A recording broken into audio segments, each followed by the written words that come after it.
Students, today we discuss the very important points regarding the mitosis. First we study about the C value. जैसे हमने replication किया था, वहाँ हमने किया था कि अमाउंट ऑफ DNA 2C से कितनी हो गई, 4C हो गई. तो यानी कि यहाँ हमने एक C value, C word use किया है, वो क्या है, ठीक है. C वैल्यू क्या होती है, अमाउंट ऑफ DNA होती है जो प्रेजेंट होती है सिंगल सेट ऑफ क्रोमोसोम. जैसे देखो हमारी बॉडी में 46 क्रोमोसोम है, तो वो कंडीशन 2n है, डिप्लॉयड. और यदि गैमेट बनते हैं जैसे स्पर्म और ओवा बन गए, वहां नंबर ऑफ क्रोमोसोम्स क्या हो जाते हैं, हाफ 23.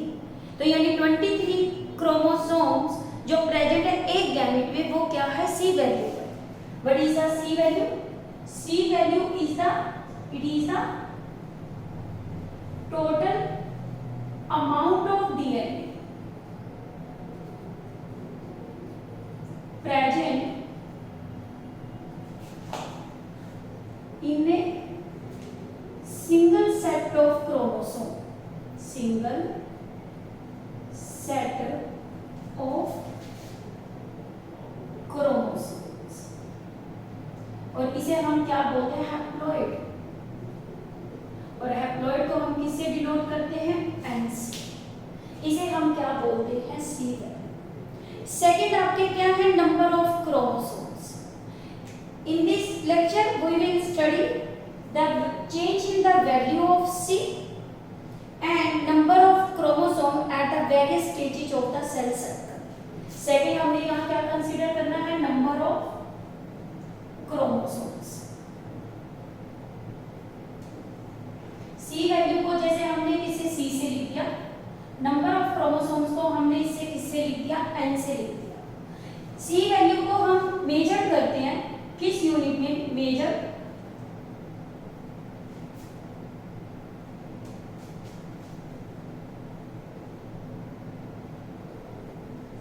इन PG. ये क्या है, पिकोग्राम. ठीक है. नंबर ऑफ क्रोमोसोम्स क्या है, N. अब देखो एक सेल साइकिल है,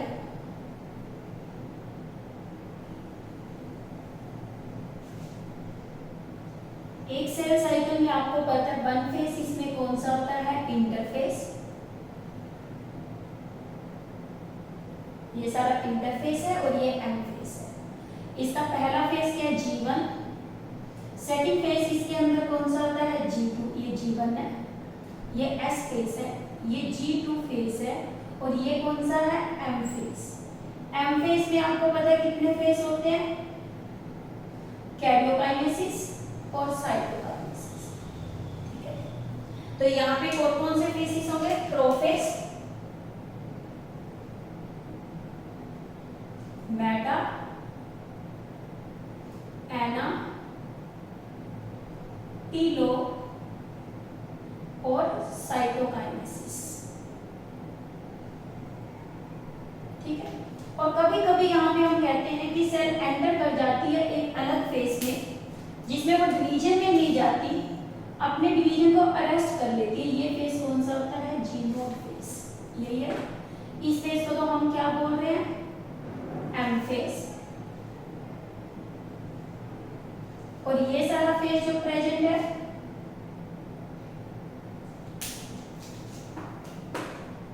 यहां से यहां तक का फेस.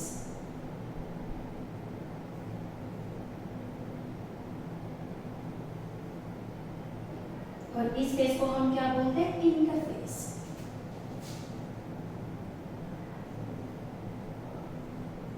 ठीक. अब देखो सबसे पहले क्या है, कोई भी सेल है, सेल जो बनी वो न्यूली फॉर्म सेल बनती है. और ये न्यूली फॉर्म सेल कहाँ बनती है, साइटोकाइनेसिस के बाद.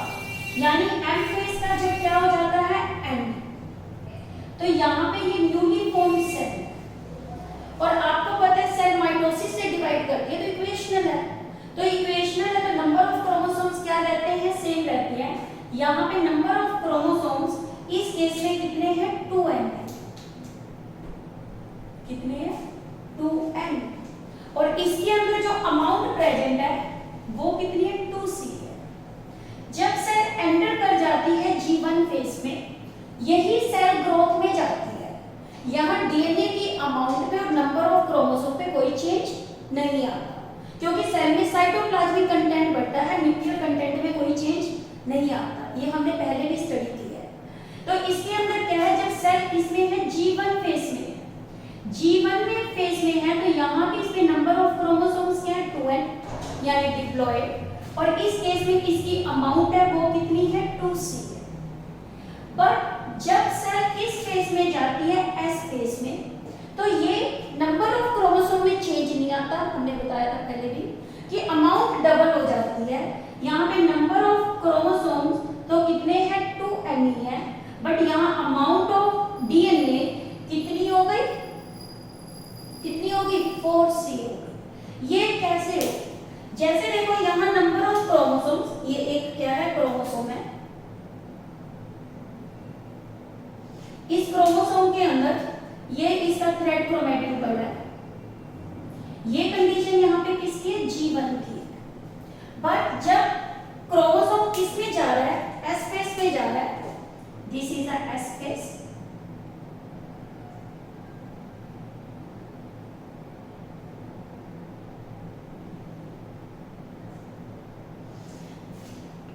जब यहाँ पे क्रोमोसोम किस में है, S फेज के अंदर गया, तो इसमें इस थ्रेड की क्या हो जाती है, रेप्लिकेशन हो जाती है, क्योंकि सिंथेटिक फेज है। यहाँ पे डीएनए की क्या होती है, रेप्लिकेशन।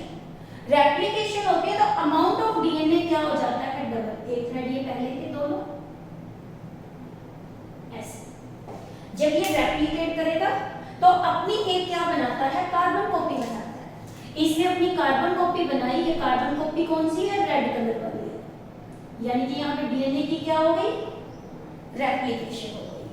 अब यहाँ पे तो एक ही क्रोमैटिड है, बट जैसे ही रेप्लिकेशन में आता है तो इस केस के अंदर यहाँ पे अब क्रोमोसोम्स के अंदर दो क्रोमैटिड बन जाते हैं, जिन्हें बोलते हैं सिस्टर क्रोमैटिड।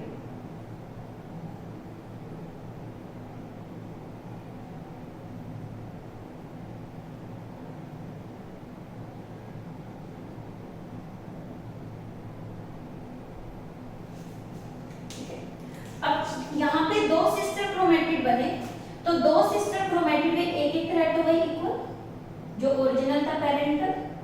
इसने रेप्लिकेशन करके क्या किया, नया स्ट्रैंड बनाना क्या कर दिया, शुरू कर दिया। तो इन दोनों के बीच में अब ये क्या है, पार्टीशन हो गया। तो यहाँ पे तो ये सिंगल क्रोमैटिड है। जब S फेज में गई सेल तो डीएनए की रेप्लिकेशन हुई, तो यहाँ पे क्या बन गई, सिस्टर क्रोमैटिड। आप क्या देख रहे हो, क्रोमोसोम तो वही है, इसी क्रोमोसोम में यहाँ पे क्या हुआ था, पार्टीशन होना स्टार्ट हुआ था यहाँ से, और ये फिर एक्सटेंड होके आगे तक चला गया। बट क्रोमोसोम चेंज नहीं हुए नंबर, बट इसके अंदर अमाउंट कैसी हो गई, डबल हो गई। ठीक है, अब यानी कि S फेज के अंदर, सेल के अंदर ये वाली कंडीशन है। जब इसके अंदर ये वाली कंडीशन है, वो सेल एंटर करती है किसके अंदर, G2 फेज में। और सेल जब G2 फेज के अंदर जा रही है तो आपको पता है नंबर ऑफ क्रोमोसोम तो यही रहेंगे, क्योंकि अभी तक कोई डिवीजन नहीं हुआ, और अमाउंट ऑफ डीएनए है वो भी कैसी है, डबल है। तो इस केस के अंदर भी इसकी 2n नंबर ऑफ क्रोमोसोम्स रहते हैं, और अमाउंट ऑफ डीएनए वो कैसी रहती है, 4c रहती है। हो गया यहाँ पे, ठीक है। अब देखो इसके बाद क्या है, सेल जा रही है किसमें, M फेज में, यानी G2 में भी सेम कंडीशन है, कोई चेंज नहीं आया। जब सेल जा रही है M फेज में, तो यानी पहले न्यूक्लियस का डिवीजन हो रहा है। अब न्यूक्लियस का डिवीजन हो रहा है तो मेन जो यहाँ पे चेंज आता है वो कौन सी स्टेज पे आता है, यहाँ पे एनाफेज में। किसके अंदर, एनाफेज के अंदर। एनाफेज स्टेज के अंदर क्या होता है, ये वाला सेंट्रोमियर जो यहाँ प्रेजेंट है, यहाँ पे भी क्रोमोसोम ऐसे थे, तो यहाँ जब क्रोमोसोम पहुंच गए, वो मेटाफेज में गए, तो क्रोमोसोम्स इस तरह से अरेंज है।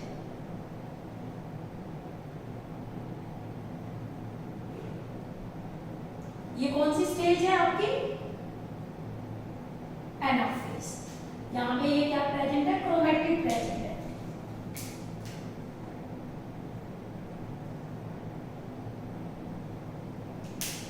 और आपको पता है मेटाफेज के अंदर स्पिंडल बनना शुरू हो जाता है।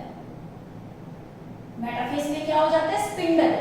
जब स्पिंडल बनता है तो ये फाइबर यहाँ पे इसको काइनेटोकोर के साथ क्या करते हैं, अटैच करते हैं। जब यहाँ पे फॉर्मेशन हो गई किसकी, स्पिंडल की, स्पिंडल फाइबर की, अब इन्होंने यहाँ पे एनाफेज के अंदर, कौन से फेज में, एनाफेज, एनाफेज में इस स्पिंडल फाइबर ने सेंट्रोमियर को स्प्लिट कर दिया। जब ये सेंट्रोमियर स्प्लिट हो गया तो यहां से एक से कितने सेंट्रोमियर बन जाते हैं, दो।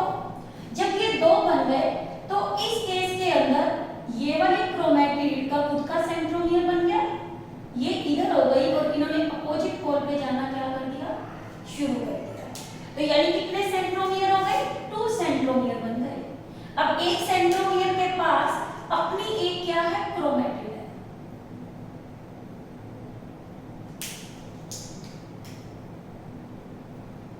और इसको पुलिंग का काम जो कर रहा था वो कौन कर रहे थे, स्पिंडल फाइबर्स। और वो इसको यहाँ लेके जाते हैं, वो इसको इस डायरेक्शन में लेके जाते हैं। तो यानी कि इन्होंने अपोजिट पोल पे जाना क्या कर दिया, शुरू कर दिया। तो अब ये एक सिंगल क्रोमोसोम का क्या कर रहा है, बिहेव कर रहा है।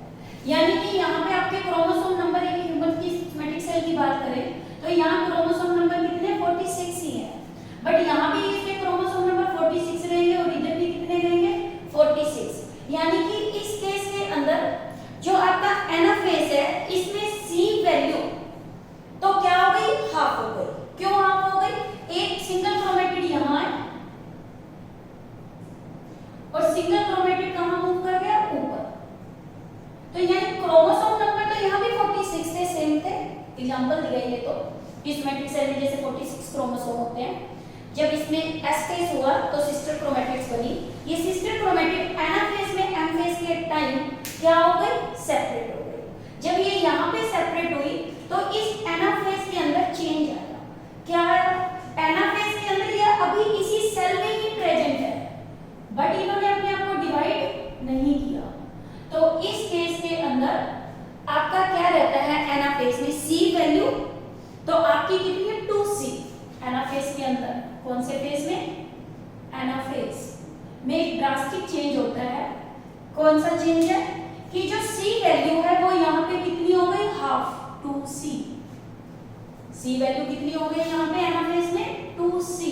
बट क्रोमोसोम यहाँ पे कैसे हो गए, उसी सेल में प्रेजेंट डबल हो गए। तो यहाँ पे नंबर ऑफ क्रोमोसोम्स कितने हो गए, 4 है। This is a very very important point. When you study about the question regarding this, you study the statement very carefully. ठीक है, कि एनाफेज के टाइम यहाँ अमाउंट ऑफ डीएनए वो कितनी रहती है, 2C ही रहती है। बट जो नंबर ऑफ क्रोमोसोम्स होते हैं यहाँ आके कितने हो जाते हैं, 4 है। जैसे ही सेल आपको पता है क्या करती है, डिवाइड करती है, कौन से फेज में, साइटोकाइनेसिस में। साइटोकाइनेसिस में तो क्या होगी, 2 सेल बन गई तो नंबर ऑफ क्रोमोसोम्स हाफ हो गए, अमाउंट क्या रह गई, सेम रह गई। सेम अमाउंट आपको किसमें मिलती है, G0 फेज के अंदर। यानी कि इसके अंदर हमारा क्या है, ये चेंजेज हैं जो क्या है, किसको इंडिकेट कर रहा है, नंबर ऑफ क्रोमोसोम्स को एंड अमाउंट ऑफ डीएनए को। यदि मैं यहाँ पे एक टैबुलेटेड फॉर्म बना दूं, ये टैबुलेटेड फॉर्म आपको हेल्प करेगी रिकैप्चुलेट करने में, कैसे इनकी अमाउंट में क्या होता है, चेंज आता है। देखो सबसे पहले तो हमने क्या करना है, फेस करना है, फेस की बात करेंगे। सेकंड हमने क्या करनी है, सी अमाउंट, सी वैल्यू यानी अमाउंट ऑफ डीएनए, क्या बोलते हैं इसको हम, अमाउंट ऑफ डीएनए। फिर हम क्या करेंगे, number of chromosome, DNA value कर ले और यहाँ पे हमने क्या कर दिया, नंबर ऑफ क्रोमोसोम्स। ठीक है, नंबर ऑफ क्रोमोसोम्स को किससे रिप्रेजेंट कर रहे हैं, एन से, डिप्लॉइड या हैप्लॉइड। सी इसको किससे रिप्रेजेंट कर रहे हैं, सी से। सबसे पहले इंटरफेस, इंटरफेस में कौन सा फेस है, G1, S और G2 फेस, यही है। ये सारा कौन सा फेस हो गया आपका, इंटरफेस।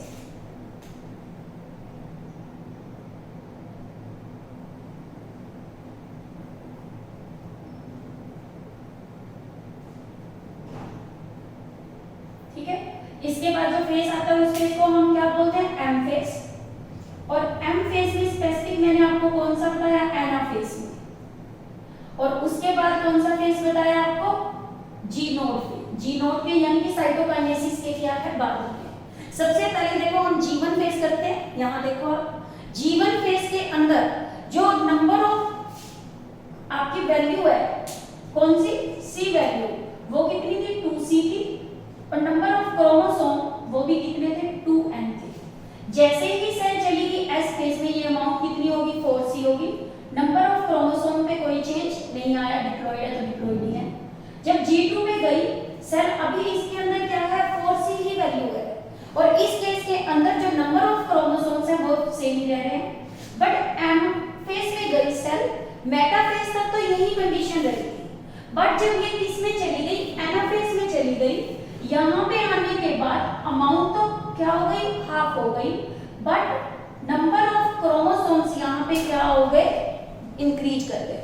क्यों यहाँ पे ये इंक्रीज कर गए, because of the formation of the daughter cell. ये आपका सबसे ज्यादा ड्रास्टिक चेंज है इसके अंदर, ठीक है। और फिर सेल जब क्या करती है, एंटर करती है जी नोड में, वो साइटोकाइनेसिस हो गई। और इस केस में ये कंडीशन फिर क्या रहती है, सेम रहती है।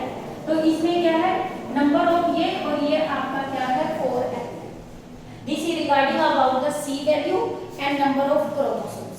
देखो जैसे आपको एक क्वेश्चन दे रही हूं कि एक आपसे क्वेश्चन में पुट किया है, एक सेल है, सेल के पास 46 क्रोमोसोम्स है। एक सेल है, सेल के पास क्रोमोसोम नंबर कितने हैं, 46। ये कौन से फेज में, G1 फेज में है।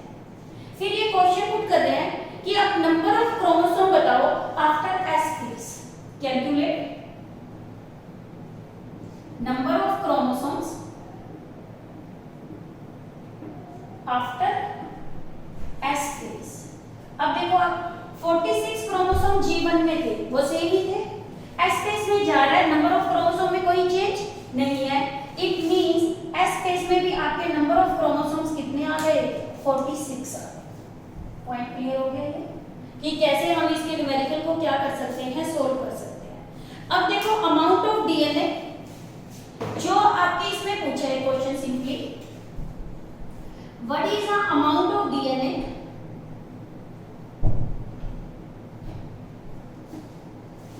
इन G2 फेज। ध्यान कहां देना है, इस पे। ये G2 फेज है, तो G2 फेज में अमाउंट ऑफ डीएनए कितनी रहती है आपकी, 4C ही रहती है। तो ये अमाउंट चेंज नहीं होती। तो यहाँ पे आपका आंसर क्या हो गया, 4C। अब देखो इसके बाद आता है कि एक न्यूमेरिकल हम और करते हैं कि किस फेज के अंदर amount of DNA remains same. किस फेज में amount of DNA, which phase has the same amount of DNA, which phase of cell cycle have same amount of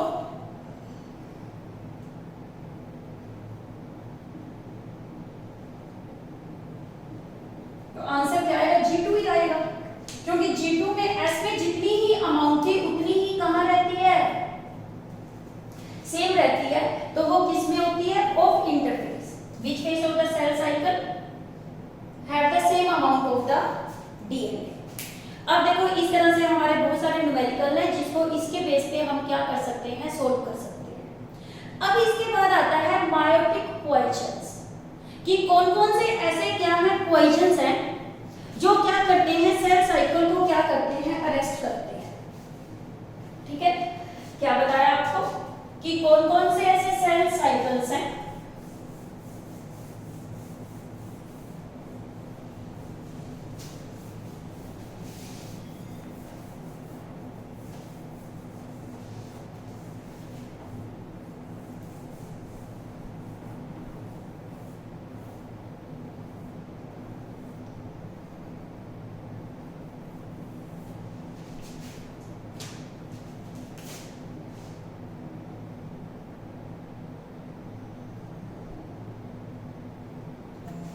Now we start with the meiotic poisons.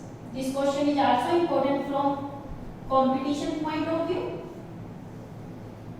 देखो poison क्या होते हैं, जो toxic substance है, यानी कि ये क्या होते हैं, केमिकल्स और क्या होते हैं, सब्सटेंसेस होते हैं that effect the cell cycle या that inhibit the cell cycle. These are substances or chemicals that affects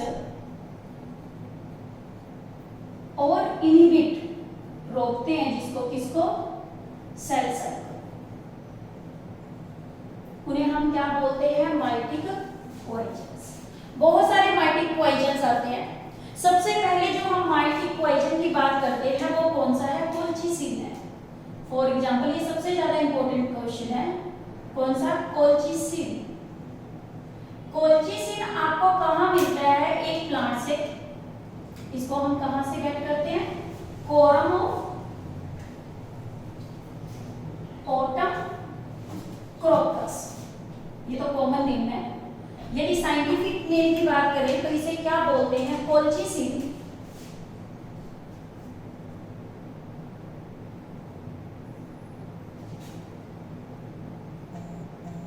autumn name, ठीक है, ये सोर्स है इसका। कोल्चिसिन एक क्या है, माइटिक पॉइजन है। बहुत इंपॉर्टेंट क्वेश्चन है ये आपको मिलता कहाँ है, कोरम ऑफ, कोरम एक हम करेंगे मॉर्फोलॉजी के अंदर। ये एक स्टेम की मॉडिफिकेशन है और ये किससे मिलता है, क्रोकस वैसे केसर प्लांट होता है जिससे हमें मिलता है, इसे क्या बोलते हैं, कोल्चिसिन ऑटम नेम। अब देखो ये क्या है, एक एल्केलॉइड, इस पे क्वेश्चन आ जाता है, प्लांट से मिल रहा है। तो इसका काम क्या होता है, ये कैसे काम करता है, इसका काम है इनहिबिट कर देना formation of mitotic spindle. Inhibit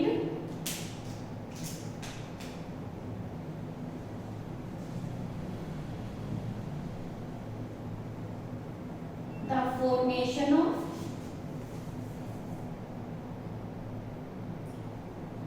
mitotic spindle, यानी कि ये स्पिंडल नहीं बनने देता।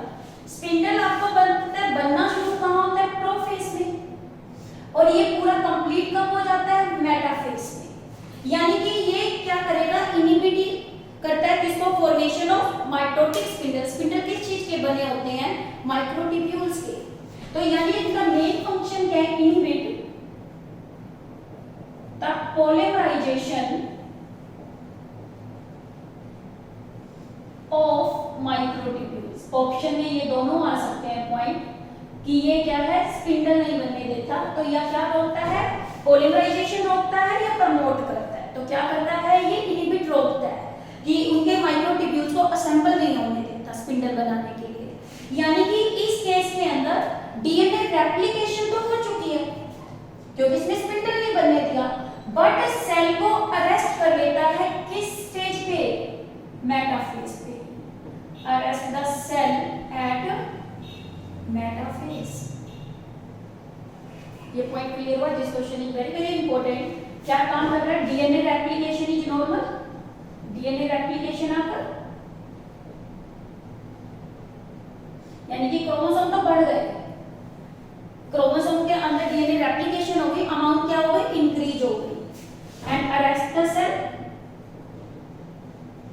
एट कहां पे, मेटाफेज स्टेज। और इसकी डीएनए रेप्लिकेशन तो हो गई, इट इंट्रोड्यूस, क्रोमोसोम बढ़ गए तो it introduce number of chromosome gate increase, number of chromosomes gate increase. और आपको पता है नंबर ऑफ क्रोमोसोम को कम करने का काम को क्या करता है, स्पिंडल करता है, जो एनाफेज में सेंट्रोमियर को डिवाइड करके अपोजिट फेज पे ले जाता है। तो हेंस इंड्यूस पॉलीप्लॉइड। और पॉलीप्लॉइडी किसमें होती है, प्लांट्स में होती है, जो न्यू वैरायटी बनाने में क्या करती है, हेल्प। तो वहां पे हम क्या करते हैं, कोल्चिसिन को क्या करते हैं, यूज करते हैं। और भी अदर बहुत सारे होते हैं जो क्या है, माइटिक पॉइजन का काम करते हैं। सबसे पहले जैसे डाई, कोलचिसिन तो मोस्ट इंपॉर्टेंट है। अगर एडिशनल में बता रही हूँ, अजाइड्स क्या होते हैं? डाई होती हैं, जो डाई वर्कर्स कपड़ों को डाई करने में क्या करते हैं? यूज करते हैं। सेकंड इसमें एंजाइम आ जाता है, जैसे राइबोन्यूक्लियेज पी, राइबोन्यूक्लियेज कर लो, राइबोन्यूक्लियेज एक आरएनए ही होता है। फिर इसके बाद क्या होता है? सायानाइड। आपको पता है सायानाइड पर्सन खा ले तो उसकी डेथ हो जाती है। वो डेथ क्यों हो जाती है? एक तो रेस्पिरेटरी पॉइजन है, सेकंड ये सायानाइड क्या है? माइटोटिक पॉइजन भी है। इन सब का काम होता है क्या? प्रोफेज को इनहिबिट करना। किसको इनहिबिट करना? प्रोफेज को। यानी कि ये वाली प्रोफेज सेल है, इसको ये प्रमोट होने नहीं देते। फिर इसके बाद आता है आपका जो माइटिक पॉइजन, अदर्स में एक आता है mustard gas. This is also very very important. कौन सी? Mustard gas. मस्टर्ड गैस का क्या काम होता है? एग्लूटिनेशन करना क्रोमोसोम्स की। क्या करना? एग्लूटिनेशन करना। एग्लूटिनेशन क्या होता है? क्लंपिंग कर देना, सारे क्रोमोसोम को इकट्ठा कर देना, एग्लूटिनेशन। ठीक है, ये वर्ड लिखा हुआ आएगा, इसे क्लंपिंग बोलते हैं। सारे क्रोमोसोम्स को क्या कर देना? एक साथ कर देना, इसे क्या बोलते हैं? एग्लूटिनेशन। ठीक है, जो एग्लूटिनेशन ऑफ क्रोमोसोम्स, और ये किसकी वजह से होती है? मस्टर्ड की वजह से। आज के टाइम में देखो, आपको पता है कि जैसे एक्सरेज पड़ रही है तो कैंसर वगैरह भी हो रहे हैं। ये कैंसर में भी क्या हो रहा है? चेंज आ रहा है, किसमें? क्रोमोसोम में। और जब क्रोमोसोम में आपको पता है चेंज आ रहा है तो वो कैंसर को प्रमोट कर रहा है। तो इसमें कौन सी काम कर रही है? एक्सरेज। एक्सरेज भी एक माइटी क्या है? पॉइजन है। इसका मेन काम क्या होता है? अनकंट्रोल्ड माइटोसिस करना। मैंने इंपॉर्टेंस में बताया था, अनकंट्रोल्ड माइटोसिस क्या कोज करता है? कैंसर। यानी कि माइटिक पॉइजन किसका काम करता है? कैंसर को कोज करते हैं। और यानी ये किसका बिहेव करेगा? कार्सिनोजन। कार्सिनोजन क्या होते हैं? जो किसको कोज करते हैं? कैंसर को कोज करते हैं। तो अनकंट्रोल्ड माइटोसिस की, इससे कैंसर हो गया। इससे जब अनकंट्रोल्ड माइटोसिस से क्या इंड्यूस हो गया? इंड्यूसिस ब्रेकेज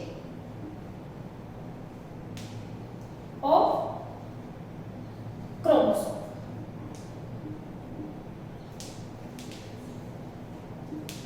ठीक है, एक लास्ट में हम कर रहे हैं एक माइटिक पॉइजन और, जिसे बोलते हैं चेलोन्स। ऐसे तो बहुत सारे हैं, जैसे तंबाकू जो लोग खा रहा है उसको भी कैंसर हो गया, तो तंबाकू के अंदर जो प्रेजेंट है आपका केमिकल, वो भी इसमें क्या करता है? पॉइजन का काम करता है। अब देखो चेलोन्स क्या होते हैं? Small peptides. इनकी खुद की नेचर क्या है? Small peptides. या ये क्या होते हैं? ग्लाइकोप्रोटीन्स होते हैं। ठीक है, क्या होता है? ये स्मॉल पेप्टाइड्स होते हैं, और ये क्या है? Glycoproteins present in extra cellular fluid. आपको पता है एक सेल के अंदर फ्लूइड होता है और एक सेल के क्या होता है? बाहर एक्स्ट्रा सेल्यूलर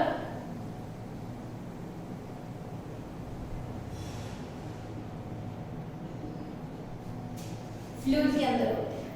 और इनका काम क्या होता है? जो ये चिलोन्स एक्स्ट्रा सेल्यूलर में, ये भी माइटोसिस को क्या करते हैं? Inhibit mitosis. ठीक है, क्या क्या बताया आपको? माइटिक पॉइजन्स क्या करते हैं? इनहिबिट करते हैं सेल साइकिल को। कोलचिसिन जो क्या करता है? मेटाफेज पे रख लेता है सेल को।